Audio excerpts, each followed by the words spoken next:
Hi everyone, this is an IKC video lesson with Suzanne, and it's called If You Bake a Cake, I'll Eat It, and it's about future conditionals in English. If you watch this video, you'll learn about the future conditional. Did you know that the future conditional is also called the first conditional? So you may have already heard of it under that name. But in this video, we'll call it the future conditional, since we'll be talking about things that will happen at a later time in the future. For this video, it's a good idea to grab a pen or a pencil and a piece of paper because we're going to be doing some activities at the end of the video, and you might want to pause and write some things down. And I just wanted to draw your attention to the sentence at the top. If you watch this video, you'll learn about the future conditional. And because this sentence uses if and will, as in you will, it's actually in the future conditional. Okay, so what is a future conditional sentence? The future conditional has two parts, and these are called clauses. And that's what I'm going to use for the rest of the video, clauses. There's a main clause that uses will, or sometimes would. And the is just apostrophe ll that we write or say instead of will. And there's also a subordinate clause that uses if. Here's an example. If you bake a cake, I will eat it. If you bake a cake, I will eat it. And if you remember, that's actually the name of this video. So the condition of if you bake a cake will lead to the future action of me eating it. So I will eat the cake if you bake a cake. Okay, so let's look at some more examples, and I'll just underline those so you can see. Why do we use future conditionals? We use future conditionals to do three main things. The first thing, well, not first, it's just one thing, to persuade someone to do something. For example, I'll take the children to the park if you pick them up from school. So this sentence means that if you pick up the children from school, this will lead to me taking the children to the park. To give a warning, so a warning is saying something not good is going to happen if another action or behavior happens. So if you stay up too late, you'll be so tired in the morning. And we also use the future conditional to make a threat. So similar to a warning, a threat is saying that something negative, not good, will happen if something else happens.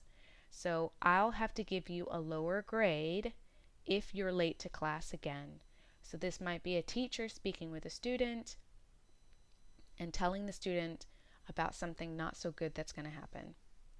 Okay, here are some more examples. I'll clean the kitchen if you clean the bathroom. So this means that if the bathroom doesn't get clean, if you don't agree to clean the bathroom, I won't clean the kitchen. Here's another example. They'll get really good if they keep practicing. So if they want to get good, in order for the future, for them to be good in the future, they have to keep practicing. So if they don't practice, they won't get good. Okay. So the main clause using will does not have to come first. So in the previous examples, we were using they will, she will, you will, but that doesn't have to be the first part of a future conditional sentence. You can use the if clause first. So for example, if it gets too cold, I'll turn on the heat. So this is I could say the same sentence, I'll turn on the heat if it gets too cold, and they will have the same meaning. And it just means I'll turn on the heat on the condition depending on if it gets too cold. And another example. If his train is delayed, he'll be late. So he will be late on the condition that his train is delayed. So one part of the sentence depends on the other part of the sentence, and you can switch them around.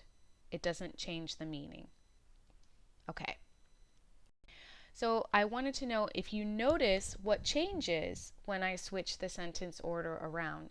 When I put the subordinate clause, the if clause first, what happens to the sentence? What changes? Look at these two sentences that have the same meaning and see if you can spot the difference between the two. So I'll cook if you wash the dishes afterward, or number 2, if you wash the dishes afterwards, I'll cook. And I'll give you a minute to guess. Maybe you've already guessed, and if you have, great, that's right. When the if clause is first, you place a comma between the clauses. So if you look, I'm underlining the comma there and showing a little arrow. If you wash the dishes afterwards, comma, I'll cook. Okay? Now, in the first sentence, you don't need a comma because you put the main clause, will, first. I'll cook if you wash the dishes afterwards. Okay. So now the fun part. How do we use future conditionals? By practicing. So I'm going to give you the first part of the sentence, and I want you to choose the best ending for this sentence. And I'll give you 3 choices.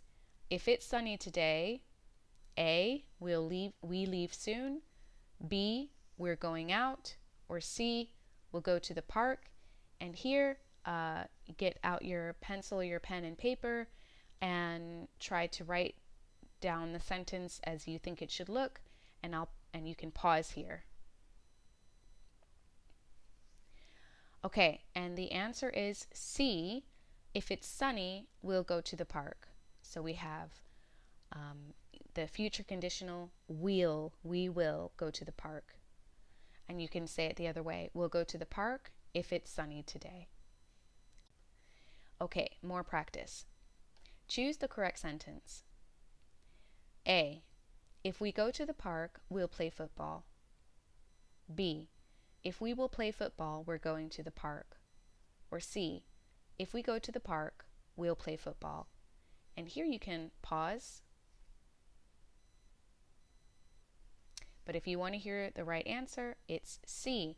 If we go to the park, we'll play football. Don't forget the comma after the if clause. So I circled it there in C. It sounds exactly the same as sentence A, except sentence A is not written correctly. There is a comma missing between the if clause and the will clause. Let's have even more practice. Now this time, I'm going to give you 2 sentences, and you can choose your own ending to the sentences using what you know about the future conditional. And here are the 2 sentences here. If it rains tomorrow, bum bum bum. If we save enough money, bum bum bum. And there are no right answers or wrong answers as long as you are using future conditional. And here again, it might be good to pause the video and write down the sentences. Okay, moving on. A bigger challenge. So this is if you feel that you are getting really proficient with future conditional. Try to add an if clause to the beginning of these sentences.